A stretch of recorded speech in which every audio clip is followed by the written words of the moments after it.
जरूर। अब देखो लिखा है क्रिमिनल ब्रीच ऑफ ट्रस्ट के एसेंशियल इंग्रेडिएंट्स क्या होते हैं।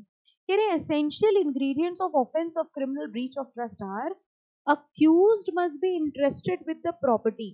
कह रहे हैं अक्यूज्ड के पास प्रॉपर्टी होनी चाहिए। अगर प्रॉपर्टी नहीं थी तो वो उसका गलत इस्तेमाल कैसे करेगा। ट्रस्टी को आपने प्रॉपर्टी दी, प्रोविडेंट फंड में इंप्लॉय ने अपनी सैलरी का हिस्सा इंप्लॉयर को दिया, इंश्योरेंस फंड में भी इंप्लॉय ने अपनी सैलरी का हिस्सा इंप्लॉयर को दिया, वेयर हाउस वाले केस में भी जो बाहर घूमने जा रहे थे जेड, उन्होंने फर्नीचर मिस्टर ए को दिया। जब तक अक्यूज को प्रॉपर्टी नहीं दी गई है क्रिमिनल ब्रीच ऑफ ट्रस्ट नहीं माना जाएगा। तो ये कह रहे हैं accused must be interested with the property और control over it. The person so interested must use that property. जिस पर्सन को भरोसे के साथ वो प्रॉपर्टी दी गई है उसने वो प्रॉपर्टी अपने पर्सनल पर्पस के लिए यूज कर ली। ठीक है। The accused must dishonestly use और डिस्पोज ऑफ दैट प्रॉपर्टी और willfully suffer any person to do so in violation of any direction of law or of any legal contract। यानी बिना किसी लॉ के, बिना किसी कॉन्ट्रैक्ट के आपने उस प्रॉपर्टी का गलत इस्तेमाल कर लिया। जिस पर्पस के लिए आपको वो प्रॉपर्टी दी गई थी आपने उस पर्पस के लिए यूज करने की बजाय उसको अगर अपने पर्सनल पर्पस के लिए यूज कर लिया है तो ये case criminal breach of trust के अंडर आ जाएगा। ठीक है। तो I hope now this is very clear. इसमें देखो एक केस मिलेगा आपको एसके अलग मिला। देखिए एक केस दिखा मिलेगा आपको एसके अलग। कह रहे हैं where demand drafts were drawn in the name of company for supply of goods, neither the goods were sent by the company nor the money was returned। कह रहे हैं किसी ने क्या किया, कंपनी को एक ऑर्डर दिया कि भैया आप गुड्स दे दीजिए और गुड्स के पैसे के तौर पर हम डिमांड ड्राफ्ट दे रहे हैं आपको। ठीक है, हम चेक दे रहे हैं आपको और आप गुड्स भिजवा दीजिएगा। कंपनी ने वो चेक भी रिसीव कर लिया, पैसा इन कैश करा लिया और गुड्स भी नहीं भेजे। ठीक है, बहुत आराम से समझना केस में क्या हुआ। किसी ने कंपनी को ऑर्डर दिया कि भैया आप माल भिजवा दीजिएगा और माल के लिए हम आपको पैसा पहले ही दिए दे रहे हैं, हम आपको डिमांड ड्राफ्ट दे रहे हैं, हम आपको चेक दिए दे रहे हैं। कंपनी ने चेक ले लिया, चेक को इन कैश करा लिया लेकिन गुड्स नहीं भिजवाए। तो देखा जाए कंपनी ने डिफॉल्ट किया। ठीक है, लेकिन एक बात बताइए, यहाँ पर अगर कंपनी ने डिफॉल्ट किया है तो क्या हम ये मान लेंगे कि मैनेजिंग डायरेक्टर ने क्राइम किया है।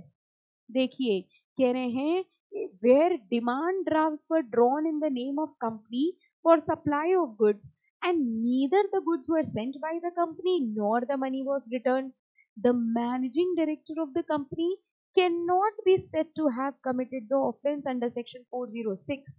It was pointed out that in absence of any provision laid down in the statute, a director of the company cannot be held vicariously liable for any offense committed by the company। ऐसी situation में देखा जाए तो गलत काम managing director ने किया है कि कंपनी ने किया है, कंपनी ने। और कंपनी क्योंकि एक सेपरेट लीगल एंटिटी होती है, कंपनी क्योंकि एक सेपरेट पर्सन होती है, यहां पर अगर केस फाइल किया जाएगा तो किसके नाम पे किया जाएगा, कंपनी के नाम पर।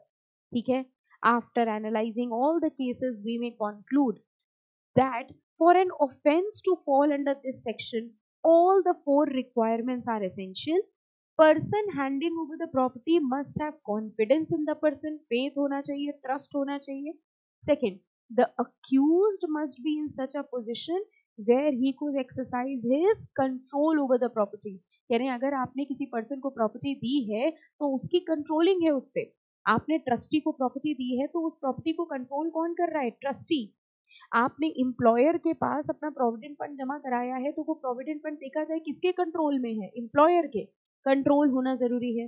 कह रहे प्रॉपर्टी में मूवेबल इमूवेबल दोनों इंक्लूड हो जाएगा and it has to be established that accused has dishonestly put the property to his own use. और ये प्रूव करना जरूरी है कि उस पर्सन ने उस प्रॉपर्टी का डिसऑनेस्ट यूज किया। अगर ये प्रूव हो जाएगा तो ये माना जाएगा कि क्रिमिनल ब्रीच ऑफ ट्रस्ट हुआ है। फाइन। पनिशमेंट देखो जरा कितनी है। whoever commits criminal breach of trust shall be punished with imprisonment of either description for a term which may extend to 3 years or with fine or with both। 3 साल की सजा हो जाएगी फाइन के साथ। ठीक है। अब इसी में ही 407 है criminal breach of trust by carrier. कई बार क्या होता है, हम लोग माल लदवाने के लिए या सामान भिजवाने के लिए रिक्शा कर लेते हैं। ठीक है, या लॉरी कर लेते हैं, ट्रक कर लेते हैं। तो आपने क्या किया, आपने रिक्शे वाले को हायर किया और आपने रिक्शे वाले से कहा कि भाई हम तुम्हारे पास ये माल रखवा रहे हैं, तुम ये माल हमारे गोडाउन तक पहुंचा देना। कई बार आप भी देखिए क्या करते हैं, आपने किसी शॉप से सामान खरीदा और फिर आपने वो सामान रिक्शे पे लदवा दिया और फिर आपने कहा कि भैया ये इस एड्रेस पे ले जाइएगा, ठीक है। कैरियर, रिक्शे वाला मतलब कौन हो गया, कैरियर। अगर आपने कैरियर को यानी रिक्शे वाले को सामान दिया है तो देखा जाए आपने रिक्शे वाले पे भी भरोसा किया है, और रिक्शे वाला अगर वो एसी आपके घर में डिलीवर करने की बजाय खुद अपने घर लेके चला गया तो that will be considered as criminal breach of trust by the carrier. Whoever being entrusted with property as a carrier, wharfinger, warehouse keeper, wharfinger पता है शिप्स के केस में जहाँ शिप्स का माल रखा जाता है, गोडाउन होता है शिप्स के लिए, आप ऐसे समझ सकते हो, commits a criminal breach of trust in respect of such property. तो ये कह रहे हैं कैरियर को सामान अगर आपने दिया था और उसने आपके साथ धोखाधड़ी कर दी तो जरा देखो सजा बढ़ा दी गई है। कह रहे हैं it may extend to 7 years and shall also be liable to a fine. अगर आप देखें normal criminal breach of trust में 3 साल की सजा थी, जबकि कैरियर को अगर आपने सामान दे दिया है, ब्रीच ऑफ ट्रस्ट हुआ है तो 7 साल की सजा है। Okay, criminal breach of trust bye clerk और अ सर्वेंट, कह रहे हैं किसी क्लर्क और सर्वेंट ने अगर क्रिमिनल ब्रीच ऑफ ट्रस्ट किया है, अगेन कह रहे हैं हुएवर बीइंग अ क्लर्क और अ सर्वेंट और एम्प्लॉय एज अ क्लर्क और servant and being in any manner interested in such capacity with that property. जैसे आपने देखा होगा बैंक के अंदर जो कैशियर होता है या बैंक के अंदर जो क्लर्क होता है, वो जो क्लर्क होता है उसको भरोसे से पैसा दिया जाता है कि भाई तुम इस पैसे को ले जाओ और बैंक में सेफ जगह पे रख दो। तो दिन भर ये लोग कैश को ट्रांसफर करते रहते हैं from one person to another. तो जो क्लर्क था उसको भरोसे के साथ पैसा दिया गया कि भैया ये पैसा ले जा करके आप सच सच जगह पे दे आइए, या ये पैसा आप यहाँ पर रख दीजिए। वो क्लर्क ने उस पैसे का मिसयूज कर लिया और वो क्लर्क उस पैसे को अपने साथ लेके चला गया।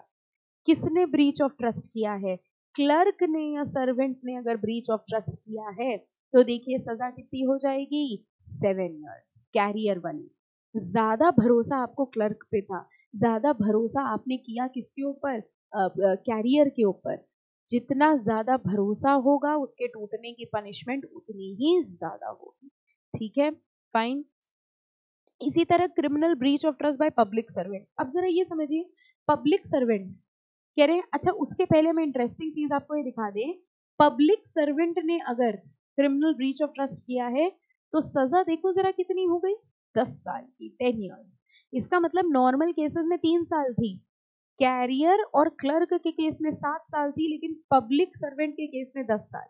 मान लीजिए आपके घर में एक गवर्नमेंट डिपार्टमेंट से एक बंदा आया और उसने कहा कि भैया हम हाउस टैक्स कलेक्ट करने आए हैं। वो गवर्नमेंट एम्प्लॉई था, उसके पास आईडी कार्ड था, सब कुछ था। उसने कहा हाउस टैक्स कलेक्ट करने आए हैं, आप लोग अपना अपना हाउस टैक्स दे दीजिए। वो सबके घर में जा रहा था, वो ऑथराइज था, हाउस टैक्स कलेक्ट करने वाला ही था, उस पर अभी से शक ना करिए, आपने तुरंत उस पर शक करना शुरू कर दिया। वो हाउस टैक्स वाला ही बंदा था और वो हाउस टैक्स हर साल ही कलेक्ट करता था, ठीक है। इस साल वो हाउस टैक्स कलेक्ट करने आया और उसने सबके घर से कुछ कुछ अमाउंट रिसीव कर लिया और फिर वो पैसा इकट्ठा उसके पास रखा था। वो एक पब्लिक सर्वेंट था और इसलिए गवर्नमेंट ने उसको जिम्मेदारी के साथ भेजा था कि तुम जाओ और पैसा कलेक्ट करके मेरे पास लेकर आओ, ठीक है। उस पर्सन ने क्या किया, सबसे पैसा कलेक्ट कर लिया और फिर उसको मिस एप्रोप्रिएट कर दिया, लेके भाग गया। बताइए, यहां पर सबसे हाईएस्ट डिग्री ऑफ ट्रस्ट था।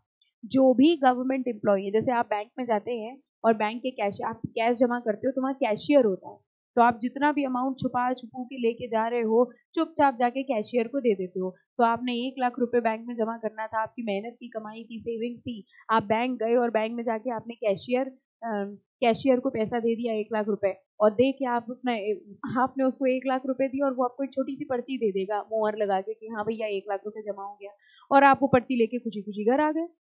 उस कैशियर ने आपके उस 1 लाख रुपए को मिस एप्रोप्रिएट कर लिया। बताइए, ज्यादा दुख हुआ, ज्यादा तकलीफ हुई। पब्लिक सर्वेंट इसी तरह होगा, कैशियर एम्प्लॉय में भी आ जाएगा, 7 साल वाली में भी आ जाएगा। पब्लिक सर्वेंट, गवर्नमेंट एम्प्लॉय कोई अगर पैसा कलेक्ट कर रहा है तो लोगों को भरोसा होता है कि भैया ये गवर्नमेंट एम्प्लॉय है, ये अगर हमसे पैसा लेके जा रहा है तो सरकारी खजाने में ही जमा करेगा। ऐसे में अगर उसने पैसे का मिस एप्रोप्रिएशन किया है तो सजा सबसे ज्यादा होगी कितने साल की, 10 साल। The act of criminal breach of trust done by stranger is treated less harshly. Stranger पे भरोसा करना ठीक है, भरोसा तोड़ सकता है, लेकिन गवर्नमेंट एम्प्लॉय भरोसा तोड़ रहा है, ये गलत है। ठीक है, कह रहे हैं breach of trust on the part of person who enjoy special trust and also in a position to be privy to a lot of information. और इसीलिए यहाँ पर सजा को सबसे ज्यादा करके कितना कर दिया गया है, 10 years। जरा एग्जाम्पल देखिए इसमें, एक एग्जाम्पल है बग्गा सिंह का। देखिए बग्गा सिंह ने क्या किया। The appellant was a taxation clerk in the municipal committee. he had collected arrears of tax from taxpayer से उसने टैक्स कलेक्ट किया, but the sum was not deposited in the funds of committee after collection but was deposited about 5 months। अब समझिए इन्होंने किया क्या, mister Bagga Singh ji ने क्या कर दिया। बग्गा सिंह टैक्स कलेक्ट करते थे और इन्होंने सारे जिनका जिनका अरियर था, अमाउंट पेंडिंग था टैक्स का, इन्होंने उनसे सबसे टैक्स कलेक्ट कर लिया। उसके बाद ये भागे नहीं, उन्होंने सोचा अगर हम भागे जाएंगे तब तो हम पूरी तरह से पकड़ लिए जाएंगे। तो इन्होंने सबसे टैक्स कलेक्ट कर लिया और टैक्स कलेक्ट करने के बाद इन्होंने तुरंत सरकार के पास जमा नहीं कराया। इन्होंने क्या किया, इन्होंने उसको बैंक में जमा करा के एफडी करा दी 5 महीने की, 6 महीने की, ठीक है। और उसके बाद 6 महीने बाद वो पैसा निकाल करके वापस सरकारी खजाने में डाल दिया। अब आप सोचेंगे मैम बग्गा सिंह को क्या फायदा हुआ। बग्गा सिंह को उस एफडी का ब्याज मिल गया। आप समझ में आया क्या हुआ, बताइए ये क्रिमिनल ब्रीच ऑफ ट्रस्ट में आएगा कि नहीं आएगा। यस आएगा। He pleaded that money was deposited with the cashier Madan Lal. उन्होंने कहा कि भैया पैसा मदन लाल को दे दिया गया था, who had defaulted on the same, but the cashier proved that he had not received any such sum। Cashier ने कहा भैया हमको तो पैसा मिला ही नहीं था। The mere fact that co-accused cashier was acquitted was not sufficient to acquit the accused in absence of any proof। यहाँ पर obviously उसने criminal breach of trust किया है। ठीक है, ऐसे ही एक केस है बच्चू सिंह का, जरा पढ़ डालिए, बच्चू सिंह को पढ़िए, जरा रीड करिए।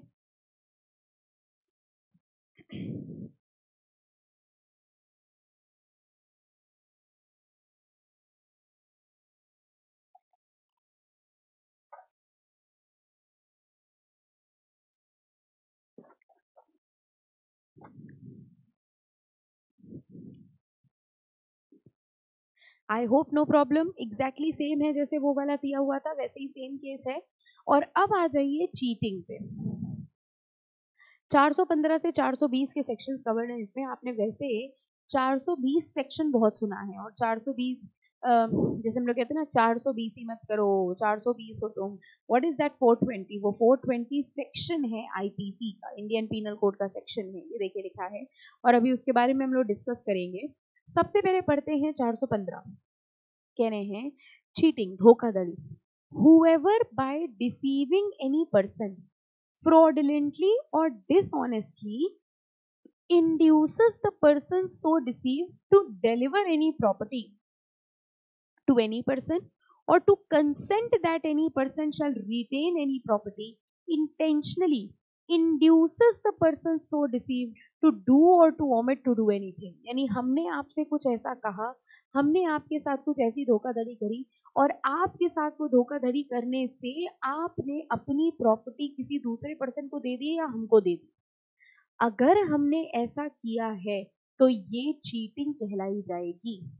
ठीक है, इसके एग्जाम्पल देखेंगे तो समझ में आएगा। सबसे पहले देखिए A, by falsely pretending to be in civil services intentionally deceives Z and thus dishonestly induces Z to let him have on credit goods for which he does not mean to pay। A cheats। यहाँ हुआ क्या देखो, A by falsely pretending to be in civil service, A ने ये झूठा दिखाने की कोशिश करी कि हम सिविल सर्विस में हैं। सिविल सर्विस का मतलब हम बहुत एक रेप्यूटेड पर्सन है सोसाइटी के। intentionally deceives Z and thus dishonestly induces Z to let him have on credit goods for which he does not mean to pay। A ने क्या किया, ए को छोड़िए, हम आपके पास आए और हमने कहा कि भाई आप हमको लोन दे दीजिए, उधार पे दे दीजिए, ठीक है, और हम आपको कुछ टाइम बाद पैसा वापस कर देंगे। ठीक है, अब हम अगर एक नॉर्मल पर्सन है तो आप हमको लोन क्यों दोगे। तो हमने जरा झूठ बोला। हमने क्या किया, हमने ये दिखाया कि भैया हम सिविल सर्विस में हैं, हम बहुत रेप्यूटेड पर्सन है, हमारी मार्केट में बहुत नॉलेज है, बहुत जान पहचान है, और आपको ये यकीन दिला दिया कि I am in civil service, मेरे पास फर्जी आइडेंटिटी कार्ड था और सब कुछ था। आपने जब देखा कि हम सिविल सर्विसेज में हैं, हम सोसाइटी के एक रेप्यूटेड पर्सन हैं, तो आपने हमको लोन दे दिया और वो लोन लेके हम भाग गए। बताइए, क्या हमने क्रिमिनल ब्रीच ऑफ ट्रस्ट किया है? क्या हमने आपका भरोसा तोड़ा है? यहाँ भरोसा तो किसी ने किसी के ऊपर किया ही नहीं था, ठीक है। यहाँ पर तो चीटिंग हुई। हमने आपको कुछ ऐसी चीजें प्रेजेंट करी, हमने आपको कुछ ऐसी बातें बोली जिससे कन्विंस होके आपने अपना सामान हमको दे दिया।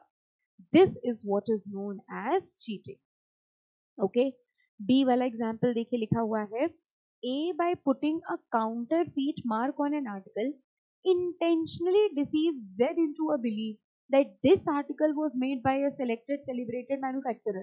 जैसे मान लीजिए हमने कोई एक लोकल आइटम खरीदा, ठीक है, और लोकल आइटम बनाए और उस लोकल आइटम में हमने ब्रांडेड मोहर लगा दी, किसी ब्रांड की मोहर लगा दी।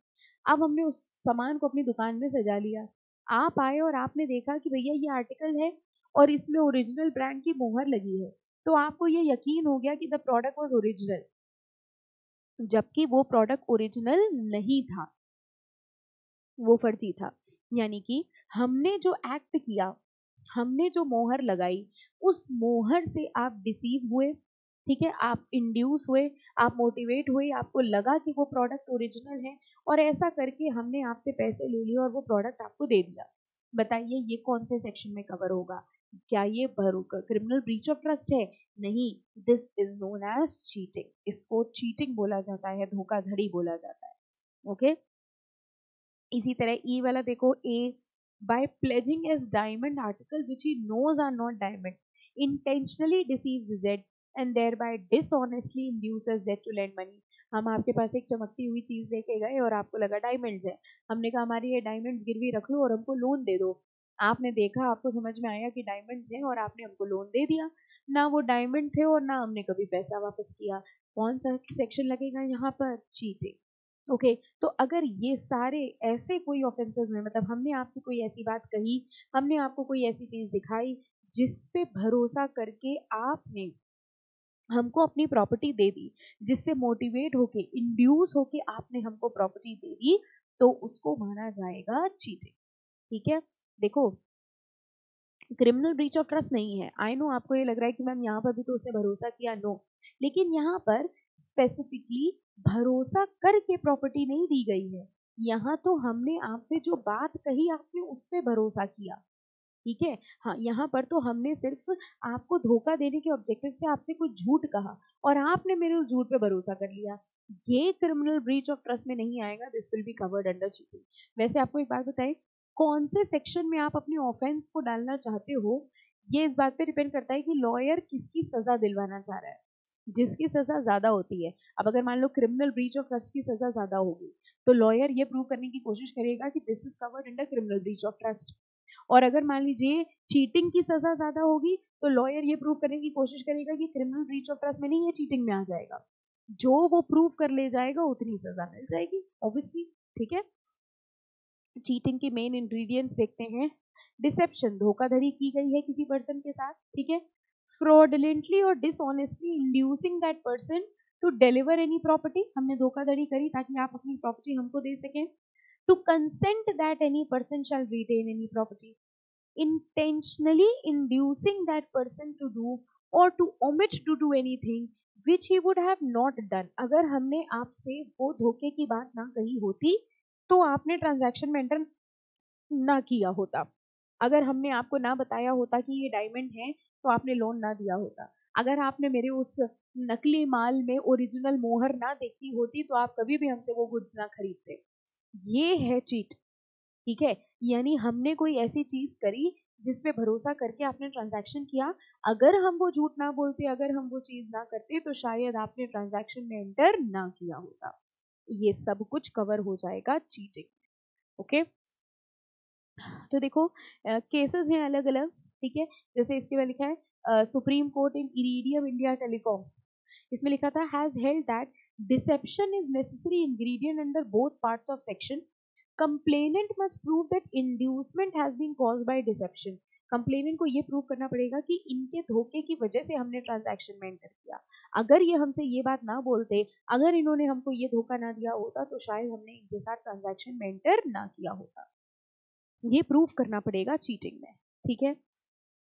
चीटिंग बाय पर्सोनेशन, अभी देखो चीटिंग की पेनाल्टी नहीं पड़ी है हम लोगों ने, ठीक है।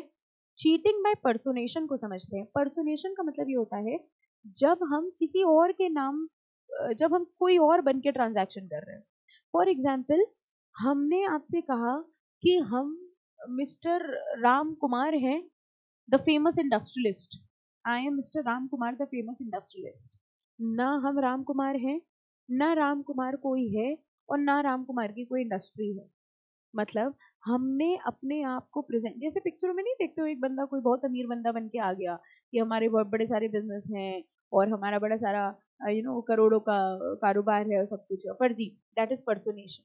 तो हम आपके पास आए और हमने कहा I am that multi Millionaire mister x, multi Millionaire mister x है, हमारे पास बड़ा पैसा है, बड़ी गाड़ी है, जबकि उस नाम का कोई बंदा एग्जिस्ट ही नहीं करता। इसको पर्सोनेशन कहा जाता है। किसी और की आइडेंटिटी यूज करके अगर आप किसी को धोखा दे रहे हो, उसको कहते हैं चीटिंग बाय पर्सोनेशन।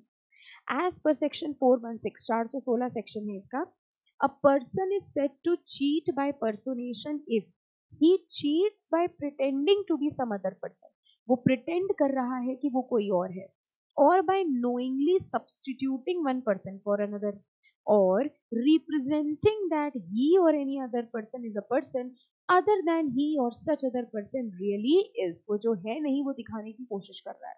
इलस्ट्रेशन देखिए, A cheats by pretending to be a certain rich banker of the same name. A cheats by personation. A ने कहा हम मिस्टर ए हैं द फेमस बैंकर, जबकि वो एक्चुअल में मिस्टर ए नहीं था। A cheats by pretending to be B, a person who is deceased. A ने कहा हम मिस्टर बी है, ठीक है, जबकि बी कौन थे, बी मर चुके थे। यहाँ पर भी वो क्या कर रहे हैं, cheating. Punishment for cheating, cheating की पनिशमेंट देखिए क्या है। सेक्शन 417 प्रोवाइड्स दैट हुएवर, ये देखो चीटिंग की थी, चीटिंग बाय पर्सोनेशन की नहीं है, चीटिंग हम लोग ये पढ़ रहे थे ऊपर, okay. Whoever cheats shall be punished with imprisonment of either description for a term which may extend to 1 year or with fine or with both. 1 साल की सजा होती है। और पर्सोनेशन की जरा देखो कितनी है। Section 419 states that whoever cheats by personation shall be punished with imprisonment of either description for a term which may extend to 3 years or with fine or with both. ठीक है, फाइन। और अब आता है वो सेक्शन जिसका मुझे था इंतजार, यस, सेक्शन 420। यही आप सोच रहे थे बहुत टाइम से। सेक्शन 420 ये कहता है, कुछ कुछ वैसा ही है, पुराना जैसा था अपना। ये कह रहे हैं कि अगर हमने किसी के साथ धोखाधड़ी करके उसकी प्रॉपर्टी अपने नाम करा ली, अपने कब्जे में लेना अलग बात होती है। हमने आपके साथ धोखा करके आपकी प्रॉपर्टी छीन ली, हमने आपके साथ धोखा करके आपकी प्रॉपर्टी को अपने नाम करा लिया। पहले वाले केस में हमने सिर्फ आपकी पोजेशन ली है, दूसरे वाले केस में हमने पोजेशन के साथ साथ ओनरशिप भी ले ली, ठीक है, फाइन। यानी कि अगर ऐसा हुआ है जिसमें पोजेशन और ओनरशिप दोनों चली गई हैं, उसको कहा जाता है cheating and dishonestly inducing a delivery of property. As per section 420, whoever cheats and thereby dishonestly induces the person deceived to deliver any property to any person or to make, alter or destroy the whole or any part of valuable security, anything which is sealed and signed, shall be punished with imprisonment of either description for a term which may extend to 7 years. यानी 420 के अंदर अगर cheating में आप आते हो तो 7 साल की सजा है, और अगर हम लोगों ने देखा था नॉर्मल चीटिंग है तो सिर्फ 1 साल की सजा थी। जरा एग्जाम्पल देखिए, Kuriachan Chacko, the money circulation scheme was allegedly mathematical impossibility. हमने आपसे कहा आप हमको 1 लाख रुपए दीजिए और हम 10 दिन में उसको डबल कर देंगे, ठीक है। यानी जब हमने आपसे कहा आप हमें 1 लाख रुपए दीजिए, हम 10 दिन में डबल कर देंगे, तो मेरे इस झूठ की वजह से आपने अपने वो 1 लाख रुपए की ओनरशिप हमको दे दी कि लो भैया 1 लाख रुपए ले लो। यहाँ पर हमने चीटिंग करी है कौन से सेक्शन के अंदर, 420। आई नो आपको कंफ्यूजन हो रहा होगा कि मैम इसमें तो क्रिमिनल ब्रीच ऑफ ट्रस्ट भी लग सकता है, इसमें तो नॉर्मल चीटिंग भी लग सकता है। हमने आपको बताया ना, कौन सा सेक्शन लगवाना चाह रहे हो ये डिपेंड करेगा, पता है किसके ऊपर, लॉयर के ऊपर। लॉयर ये देखेगा जिसकी सजा सबसे ज्यादा है वो वाला सेक्शन लगवाओ, ठीक है। तो वो इंटेंशनली अपने केस को दिखाएगा ऐसे, अगर वो क्रिमिनल ब्रीच ऑफ ट्रस्ट के अंदर सजा दिलवाना चाहता है तो वो प्रूव करेगा कि भाई भरोसे के साथ पैसा दिया गया था। और अगर वो चाहता है कि नहीं हमको 420 के अंडर कवर करना है तो वो ये दिखाएगा कि सेक्शन 420 इज एप्लीकेबल। ओके, तो ये कह रहे हैं money circulation scheme was eligibly mathematical impossibility, money circulation scheme एक इम्पॉसिबिलिटी थी and promoters new fully that scheme was unworkable and false representations were being made to induce person to part with their money. Supreme Court held that it could be assumed and presumed that accused had committed an offense of cheating under 420. इसी को तो कहा जाता है 400 BC ना करो, 400 BC करके तुमने मेरा पूरा पैसा हड़प लिया, ठीक है, तो उसकी सजा होती है 7 years। तो चलिए अब देखिए इसमें और केसेस लिखे हुए हैं। मोहम्मद इब्राहिम का एक केस और देख लेते हैं। कह रहे हैं the accused was alleged to have executed false sale deed and a complaint was filed by the real owner of the property. जैसे ये आपने कई बार देखा होगा, हमने क्या किया, एक प्रॉपर्टी आपको बेच दी जिसके ओनर हम थे ही नहीं, हम उसके ओनर नहीं थे, हमने उसके फर्जी प्रॉपर्टी के पेपर्स बनवाए, उसमें फर्जी दस्तखत किए, फर्जी साइन करवाए, ये दिखाया कि वो प्रॉपर्टी मेरी है और ऐसा करके हमने वो प्रॉपर्टी आपको बेच दी। This is also covered under section 420, ठीक है। The accused had a bona fide believe that property belonged to him and purchaser also believed that suit property belonged to the accused. It was held that accused was not guilty of cheating as ingredients of cheating was not present. अब यहाँ पर देखिए क्या हुआ, यानी accused was alleged to have executed false deed। यहाँ पर देखा जाए तो चीटिंग तो ठीक है, लेकिन आपको पता है चीटिंग से ज्यादा उसके ऊपर केस होगा फोर्जरी का। आपको नहीं लग रहा उसने फर्जी साइन किया, आपको नहीं लग रहा उसने फर्जी डॉक्यूमेंट्स बनवाए, तो चीटिंग से भी ज्यादा बड़ी सजा होगी फोर्जरी की। तो यहाँ पर चीटिंग का ऑफेंस नहीं होगा क्योंकि यहाँ पर उसने आपकी प्रॉपर्टी हथियाई नहीं, एक तरह से देखा जाए उसने तो आपको प्रॉपर्टी बेची है। तो ये ध्यान से देखिएगा, ये केस यहाँ पर लिखा हुआ था the accused was एलिज्ड to have executed false deed and a complaint was filed by the real owner. The accused had a bona fide belief that property belonged to him and purchaser also believed that suit property belongs to the accused. It was held that accused was not guilty of cheating as ingredients of cheating were not present. इस case में एक जो difference है वो क्या है जरा देखो, अगर हमने फर्जी डॉक्यूमेंट बनाए हैं, हमने फर्जी डीड बनाई, हमने फर्जी सिग्नेचर करे और हमने फर्जी सिग्नेचर करके प्रॉपर्टी आपको बेच दी, ये चीटिंग भी है फोर्जरी भी है, ठीक है फाइन। लेकिन यहाँ एक लाइन लिखी अगर आप ध्यान दें, the accused had a bona fide believe that the property belong to him.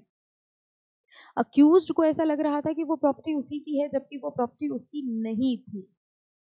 अब बात समझ में आई, हमारे पास एक प्रॉपर्टी थी जो हमको हमेशा से लगता था मेरी है, लेकिन वो प्रॉपर्टी मेरी नहीं थी, ठीक है।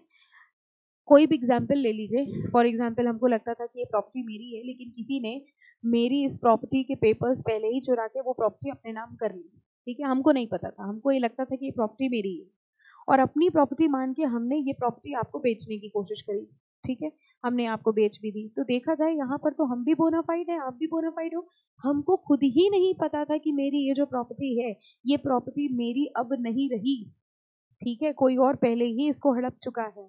ऐसी सिचुएशन में अगर हम भी बोनाफाइड है, आप भी बोनाफाइड हो, तो ये चीटिंग का केस नहीं होगा, ठीक है। और अगर मान लीजिए हम जानते थे कि ये प्रॉपर्टी मेरी नहीं है, उसके बाद भी हमने आपको बेचने की कोशिश करी, तो ये चीटिंग भी होगी, फोर्जरी भी होगी, और फोर्जरी और चीटिंग दोनों की सजा ही एप्लीकेबल होगी, ठीक है फाइन।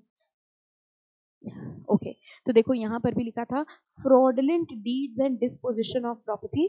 कह रहे हैं fraudulent deed and disposition of property are covered under 421 to 424 of the Penal Code. These section deal with fraudulent conveyances. देखो 421 है dishonest और fraudulent removal और concealment of property to prevent distribution among creditors. हमने अपनी property जानबूझ के remove करी या छिपा दी ताकि हमें क्रेडिटर्स में डिस्ट्रीब्यूट ना करनी पड़े। इसका जरा एग्जांपल समझिए, मान लीजिए हमने आपसे 1 लाख रुपए का लोन लिया, ठीक है, और वो प्रॉपर्टी आपके पास गिरवी रखी। आपके पास गिरवी रखने का मतलब क्या हुआ, हमने आपका एक चार्ज क्रिएट कर दिया कि भैया अगर हम ड्यू डेट पर आपको लोन पे नहीं कर पाएंगे तो हमारी प्रॉपर्टी बेच के रिकवर कर लिया जाएगा। इन द मीन टाइम हमने वो प्रॉपर्टी क्या करी, हमको पता था हम लोन का पैसा वापस नहीं कर पाएंगे और आप मेरी प्रॉपर्टी ले जाओगे। इन द मीन टाइम हमने वो प्रॉपर्टी अपने किसी फ्रेंड को गिफ्ट कर दी, ठीक है, हमने उसको गिफ्ट कर दी, हमने सोचा वो बोनाफाइड है, उससे प्रॉपर्टी वापस मांगी नहीं जाएगी, और हमने ऐसा इसलिए किया ताकि क्रेडिटर हमसे मेरी प्रॉपर्टी ना मांग सके। ये भी तो देखा जाए फ्रॉड ही है।